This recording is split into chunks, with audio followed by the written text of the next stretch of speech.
Thank you so much for joining me. My name is Kara Caruthers, and I'm the 2022 President of PAEA's Board of Directors. This month is Women's History Month, and we are celebrating the women across our country, as well as all of the women in our profession. Women's History Week was a proclamation made by President Jimmy Carter the week of March 8th, 1980. Following that proclamation, subsequent presidents renewed National Women's Week until 1987, when Congress declared March to be National Women's Week. One of the interesting things that President Carter said is that by proclaiming Women's History Week, the achievements, leadership, courage, strength, and love of the women who built America was as vital as that of the men whose names we know so well. So as it is in our American history, so it is in our profession. We know that Joyce Nichols was the first woman to attend, graduate, and practice as a PA here in the United States, graduating from Duke University's PA program in 1970. Not only was she so historic by being the first woman to practice as a PA, she was also the first woman of color or person of color to serve on the board of directors for AAPA. She was instrumental in developing some of the initial bylaws of the association, as well as developing the Minority Affairs Committee of AAPA. So it is because of her tenacity, because of her foresight, because of her willingness to serve her community in North Carolina that I am here today standing before you. And thankfully, I am joined by two colleagues, Tracy Jackson and Michel Statler, and we're going to discuss a little bit about women in our profession and our own experiences. So I'm going to have Michel Statler, immediate past president of PAEA, introduce herself. Tell us a little bit about you, Michel. How long have you been a PA, and how long have you been a PA educator? Kara, thank you so much. As Kara says, my name is Michel Statler, and I do wear a PAEA hat as immediate past president. But the other hat that I wear is associate professor with the PA program at UT Southwestern in Dallas. I have been a PA since the Earth's crust first cooled, and I was actually introduced to the profession by my mother. And no tribute to Women's History Month would be complete without an acknowledgement of one of the most important female role models that I have had in my life. My mother was married to a career Army officer. And what that meant is that, you know, whenever my father came home with orders, we packed up and we moved to wherever. And so one of the first lessons that I learned from my mother was the importance of being flexible and being adaptable to new surroundings. But as I said, she introduced me to the profession, and she said, "You thought about this?" And boy, she just got it right from the get-go. I worked as a surgical PA for 14 years after graduating from the University of Alabama in Birmingham. And then I got the bug to get into PA education back in 1994. So I have been wearing my educator hat for quite some time now. But once I got into teaching, I have often said I felt like the little baby turtle that found my way into the sea. I love being in the classroom. I love the connections that I have with my students, as well as my fellow educators. And so this has been my home for close to the last 30 years now. Thank you so much for your introduction, Michel. And next, I'm going to have Tracy Jackson introduce herself. Hi, and good afternoon. It's a pleasure to be here with everyone. My name is Tracy Jackson, and I have been a PA for 25 plus years. Hard to imagine. And I have been a PA educator for 20 plus years. I've served in multiple roles as an adjunct, an instructor, a faculty member, an assistant dean, and director. And the majority of my roles were held at the CUNY School of Medicine, formerly known as the Harlem PA program. My clinical practice has been pediatric adolescent medicine, and I've also done neonatology. So it is kind of apropos that I wound up in education, because really being around students continues to feed my soul. Awesome. Thank you so much for that introduction. So the next question is, why and how did you decide to pursue a career as a PA? And Michael, I know you alluded to the influence of your mother, but once you learned about the profession, what was it that said, man, this is the right lane for me? And then as you transition into PA education, what made you do that shift? When my mother made that suggestion, and it was such a logical suggestion on her part, I had always liked anatomy from the get-go. I remember when I used to babysit for a woman who was a nurse, and while I was after her kids went to bed, I read her anatomy books, and that was my favorite subject in school. And so, as you know, when my mother made the suggestion about being a PA, I thought, well, what about a surgical PA? Because what an opportunity to see anatomy up close and personal. And so that was a large part of why I went to the program at UAB, because it was a surgeon's assistant program. And so all of the rotations that you do are surgical. And when I think about what I learned in school and then what I saw as a surgical PA, living anatomy is just remarkable. And that has been something that has been a thread throughout my entire career, starting as a babysitter and continuing on in today. If there is a way I can work anatomy into the discussion, I'm going to do it. I love to see how you were able to take that passion and that love for anatomy into the profession, and then to further expand it because of the influence that we have on students who impact so many in our communities. And I think sometimes we don't highlight and acknowledge the impact. I was on a seminar or a briefing with Carolyn Bradley Guidry last week, and she made a comment that really has been resonating with me. She said, when one student goes out and practices primary care, they impact really about 3,300, 3,400 patients, individual patients or patient visits per year. And so just to make math simple, if we just say 3,000 and we have a class of 60 that we influence, that's 180,000 patients that we then influence in American healthcare. And really to kind of tie that in, it is just, again, I have been marinating on that all weekend to really understand the impact that we have as PA educators. So Tracy, I'm going to switch this to you. What was it about the PA profession that you were like, man, that's it for me? And then you talked about how you've practiced transitioning into PA education made sense. But what was the thing that clicked for you that said PA education is the next way? That's a great question, Kara. So I decided to become a PA while working in administrative capacity at a hospital. I always think of like, it's just chance meetings when you meet people and they impact your life. I worked at the hospital, and the doctors would come into my office and discuss cases. And I would have conversations with them about the cases, and they just could not understand how I could do that. That's because I would read the cases. I'm very inquisitive like that. So one of them came to me and said, do you know about being a PA, what a physician assistant is? I was like, no, what is that?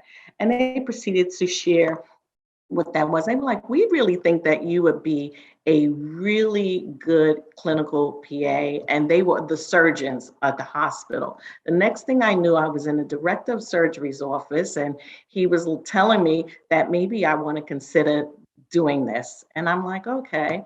And I looked and found a PA program that had an open house I'll never forget. It was LIU in Brooklyn. It was the first PA program in New York State. So I went, heard about the profession, and really found that it was something for me, and it was something that just clicked. At that point, I had very minimal college education.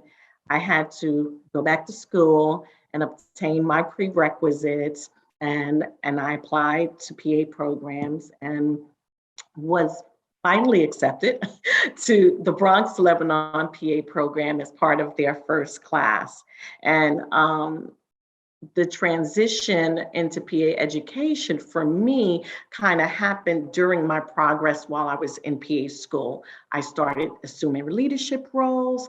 I was the class rep, I was the state rep, I was the national rep. I would get the class together, celebrate everybody's birthdays, just my personality to kind of bring people together and build consensus and build a family.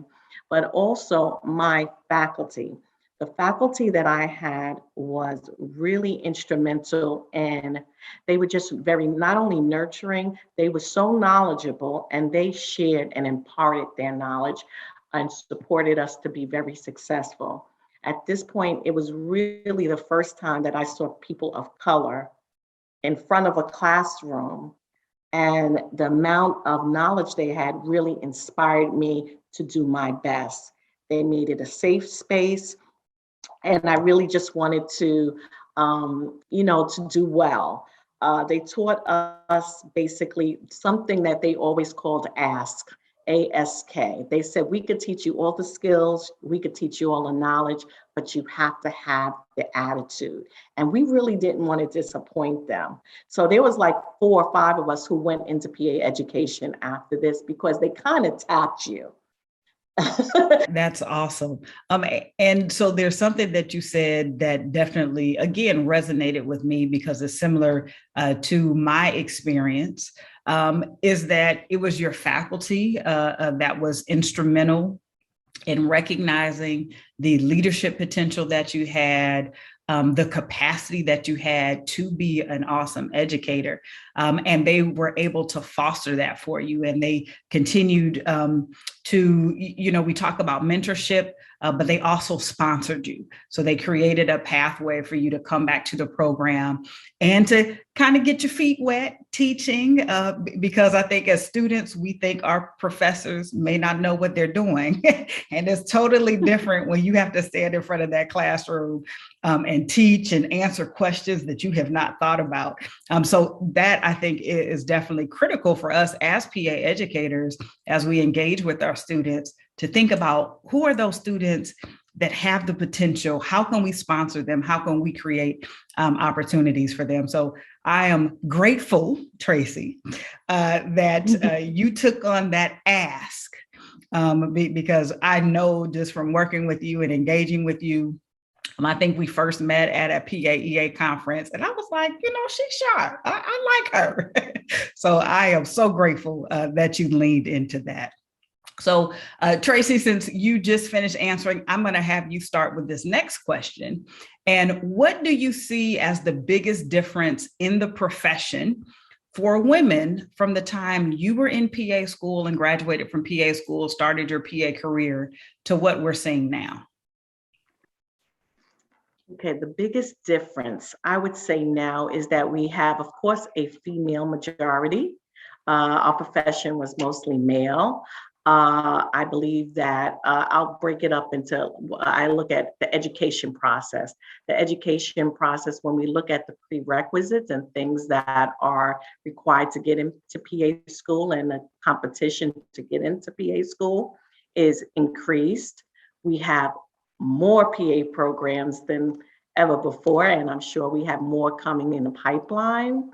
Our healthcare delivery system has changed drastically. We are more, we've always been, as a profession, patient focused, but I think that has now rippled out into healthcare. We are more tech driven and providing, these sorts of technology in the classroom, active learning, simulation, and really involving the students to be prepared for the 21st century healthcare. Awesome, thank you. Michael, I'll send that question your way as well. What do you think is the biggest difference in the profession for women from when you graduated, first started practicing, and what you're seeing now? Thank you, Kara. I think what I'm seeing now is a lot more women in leadership positions. And so, while we have become a very female-dominated profession, we are seeing more females as program directors. We're seeing more females in our volunteer leadership positions. If you look at the current composition of the PAEA Board of Directors, 3/4 of the members on the board are female. If you look at the senior leadership team, those numbers are even higher in terms of females who are making a difference in the profession.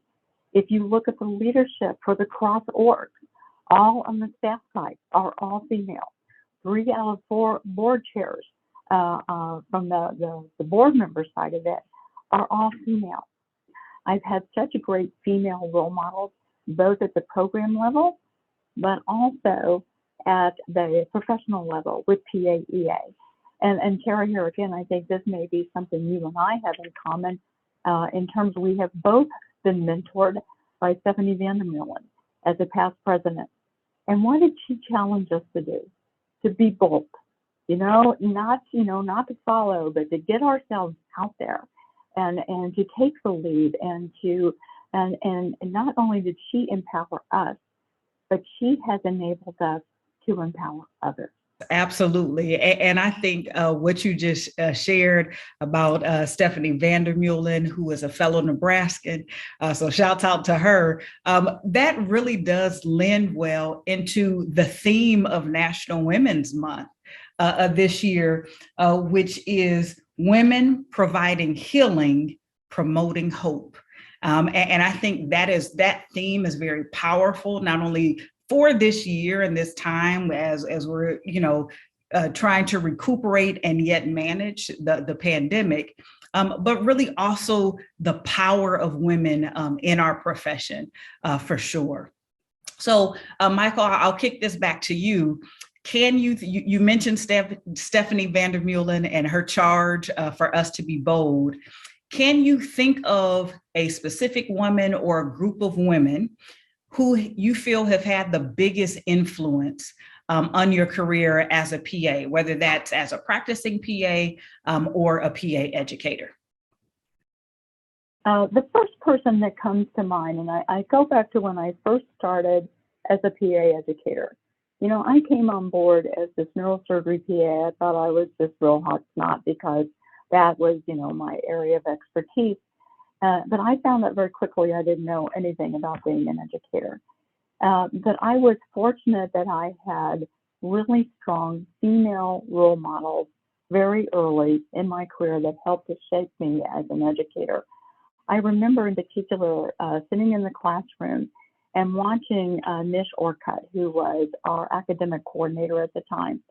And she was up at the front of the room and she was just in total command. She was so self-assured, so confident. She'd crack herself up from time to time. But as I watched her teach the class, I remember very distinctly thinking, I want to be like that. I want to have that confidence. I want to have that self-assurance. I want to be able to stand up in front of others and be able to communicate effectively. I want to see the light bulb moments coming out with the students. But that was one of my very first role models. It was the first in a series of many. But to answer your question, the first person that comes to mind is Nish. And so we are back together again. Our paths separated and they came back together again. And so we're having an opportunity again to work side by side. And now what we're doing, because as we're getting up in age, we are paying it back to, or we're paying it forward, if you will, to our junior faculty. How can we empower them? How can we set the vision for them to see what the opportunities are ahead? And it really is pretty exciting to be a part of that. Nice. All right, Tracy, that question's for you. Who was the woman or the group of women who've had the biggest influence on your PA career? And that can be from a clinical perspective, as well as you going into PA education. Okay, that again, another excellent question. It's a cadre of women. So when I was in PA school, first was my assistant director, Jemina Gates. Then it was a cadre of women that were always around and together, and or you would see them in leadership roles or talking to students and trying to make sure it was Jemina Gates, uh, the assistant director of Bronx Lebanon, Sharon Rowland, the director of the Harlem program, Dawn Morton Reyes. She was the director of the Downstate program, and Peggy Valentine, who was the director of the Howard PA program, along with Mary Springsteen and Robin Buskey. You saw them navigating different areas in PA education and clinically and teaching. So compiled together, they all were able to compile that. Now, when I look at my own career trajectory, I would say I would look at now Mary Springsteen, Jemina Gates, and Jacqueline Barnett, as well as Robin Buskey and Dawn, because they are still at the forefront and continuing to push the envelope and support women to becoming not only leaders, but educators and clinically and CEOs and COOs and promoting that. Awesome. And I would say, you know, people have heard me talk about Dr. Patricia Jennings. Like, she is my catalyst for sure. She was the academic coordinator or academic director when I was in PA school, the PA program at UAB. And then as I was hired onto faculty soon after graduating, she was then the program director. And so she has been very instrumental. Like, she made me publish within the first 6 weeks of me being on, 6 months of me being on faculty. She was like, so you need to publish. So we're going to work on something. And I was like, oh, okay. And so she really pushed me. And so not only did she provide mentorship, but again, I'll use that word sponsorship. She was very intentional. The first PAEA conference I went to, the first AAPA conference I went to, introducing me to a variety of folks that I needed to know. And then that's how I connected with Jackie Barnett. That's how, by attending these, I met Sharon Luke, and, you know, I met Dawn Morton Reyes. And so I then was able to expand my network of women in our profession. And for sure in PA education, as well as I practiced clinically out the gate in emergency medicine. And I was the first PA at the time that had been hired for that emergency department. And our chair was a woman. And so she gave me the opportunity, knowing that I was both teaching and practicing. And again, her giving me the opportunity as a PA to practice in that emergency room, and you know, to practice that way was definitely beneficial. I'll also say that I am encouraged by the younger generation of women PAs. So I'm thinking of Catherine Reed, who is now on faculty at University of Pittsburgh.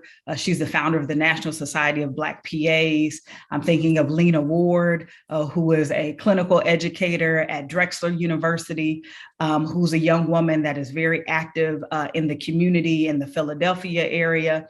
I'm thinking of Jasmine Cofield, who's one of the founders of the PAs of Color group and the initiatives. And so that is also something that excites me. So as I've been guided, I am also fueled by these upcoming young women in our profession for the impact they're making, not only collectively on the profession, but on PA education as well. And so thinking of this next generation, what challenges do you feel yet exist for women in our profession?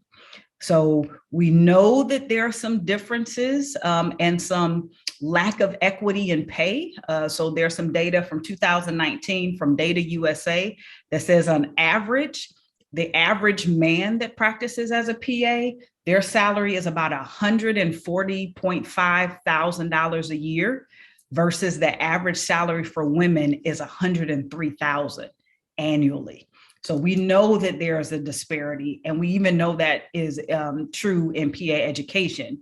But besides that, which we know is a big deal, what are some other challenges that women face in our profession? And Tracy, I'll start with you. So yes, definitely the wage gap definitely exists, and we need to continue to work towards that. I think that working also to look at the intersectionality and what that really means for women in PAs overall, transgender, immigrant, homelessness, social determinants of health, and how those interplay and intersect with the ability to be not only wages, but to enter the profession overall, right? Looking at health equity. Those are the challenges that the charge of the PAs coming in the future and continuing to look at.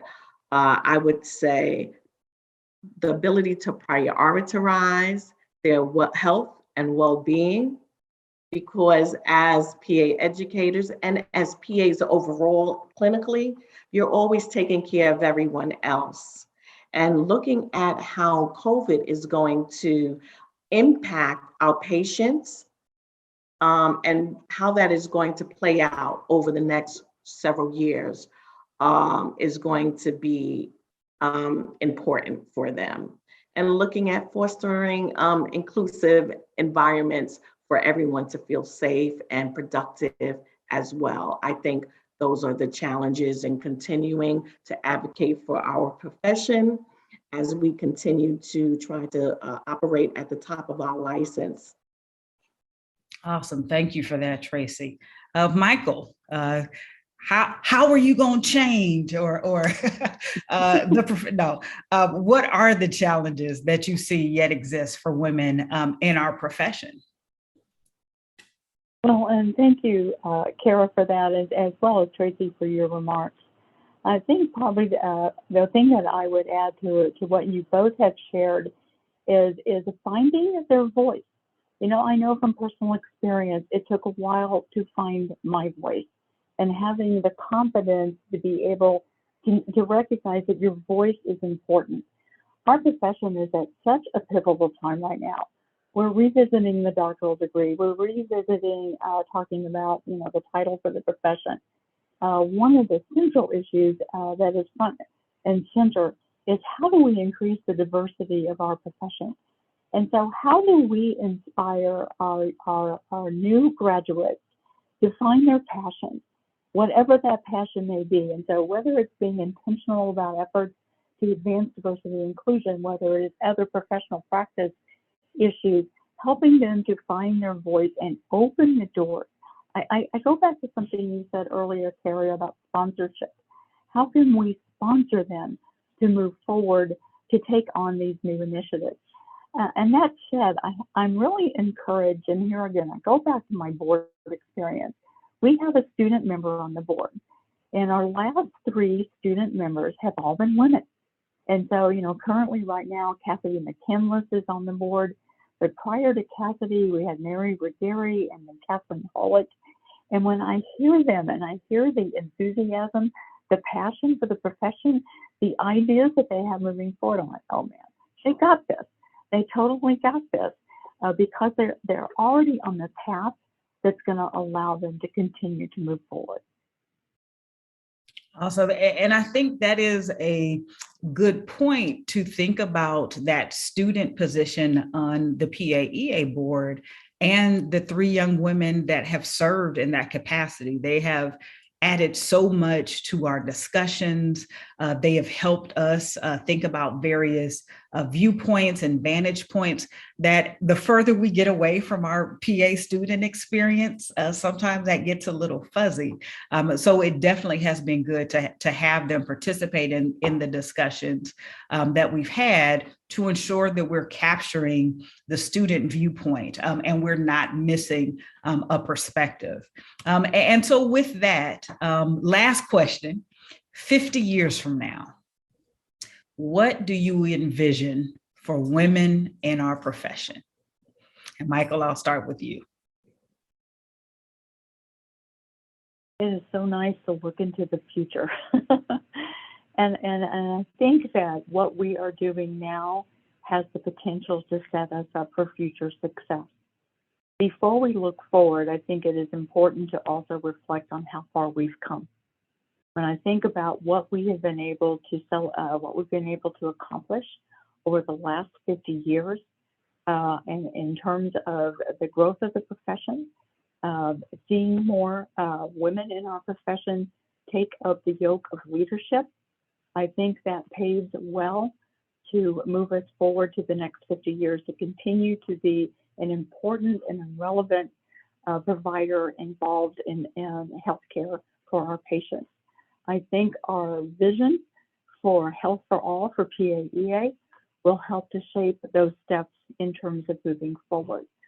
And the other thing that I see common with all of the female leaders that we've talked about and some of the others that haven't been mentioned is they are mindful of how they make others feel.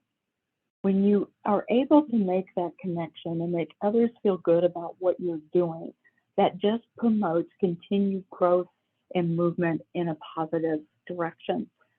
It just kind of fans the flames, if you will, to see the opportunities, to be bold, as Stephanie challenged us to do, and to really, think about doing the unexpected. When we are open to those opportunities, I don't think that there's anything that we can't accomplish. Awesome. And as we celebrate the 50th year of our association, Tracy, what do you see? What do you envision for women in our profession in the next 50 years? So I agree with Michael as well. I am so very hopeful because as you both spoke about, the leaders, the women that are coming up and advocating and finding their voice and being authentic, they're so socially driven. They are looking outside of the box. They're entrepreneurs. They're building for profits, but also our clinical PAs. They are CEOs. They're in C-suites. They are becoming heads of healthcare organizations. And I'm excited because what I see happening and will be a continuation of that, of perpetuating and going into legislation. Yes, we have Karen Bass, but I see that there's probably going to be more PAs that go into the political realm and to government and also help to drive policy. The policies that not only help our profession to go forward, but to impact our patients. And I see them celebrating their achievements, right? And that is really exciting to me.